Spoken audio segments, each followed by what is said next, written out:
అయ్యో, ప్రెసిడెంట్ గారు పడిపోయి ఉన్నారేంటి? ప్రెసిడెంట్ గారు, ప్రెసిడెంట్ గారు.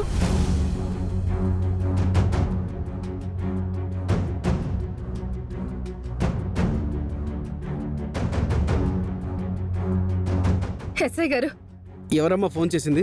నేనే సార్. ఎదుగో వీడే ఆ దుర్మార్గుడు. నా భర్తను చంపిన హంతకుడు వీడు. సార్, వీడిని అరెస్ట్ చేయండి. దానికి ఆధారాలు ఏమైనా ఉన్నాయా? నేనే ప్రత్యక్ష సాక్షిని ఎస్ఐ గారు.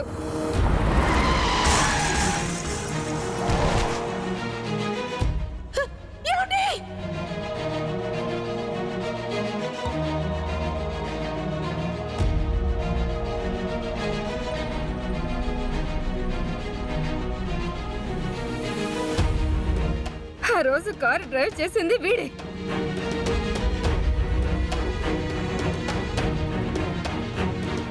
ఆ రోజు నా భర్తకి యాక్సిడెంట్ అయిన తర్వాత ఆ కారు డీటెయిల్స్ అన్ని కూడా రిజిస్టర్ చేశాం. ఒక్కసారి ఆ కేసు రీఓపెన్ చేస్తే మొత్తం ఆధారాలు బయటపడతాయి. నేనొచ్చి వీడి మీద కంప్లైంట్ ఇస్తాను.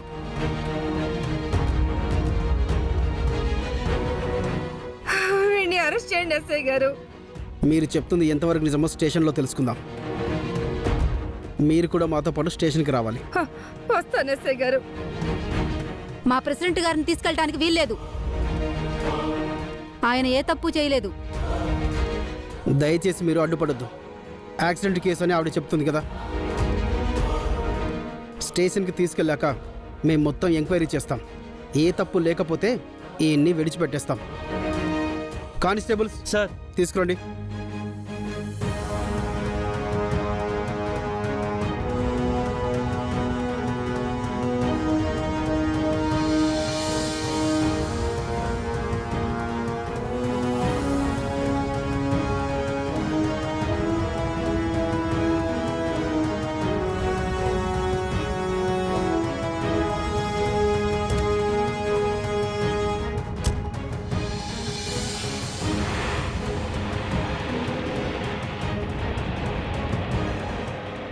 ఏమైంది? మన ప్రెసిడెంట్ గారు వాళ్ళ ఆయన్ని హత్య చేశారంట. అందుకే అరెస్ట్ చేసి తీసుకెళ్తున్నారు.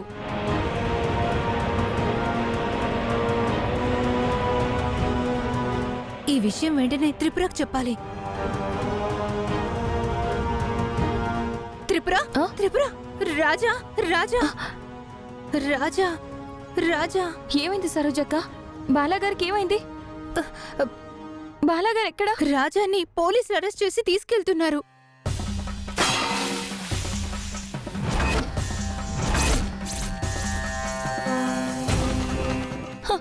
ఆయన అరెస్ట్ చేయడం ఏంటి? అసలు ఏం జరిగింది? రాజా ఎవరినో చంపేశాడంటమ్మా.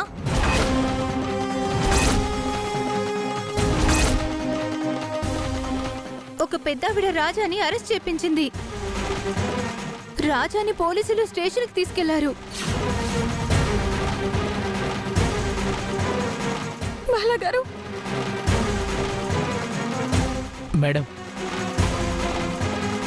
చూడండి,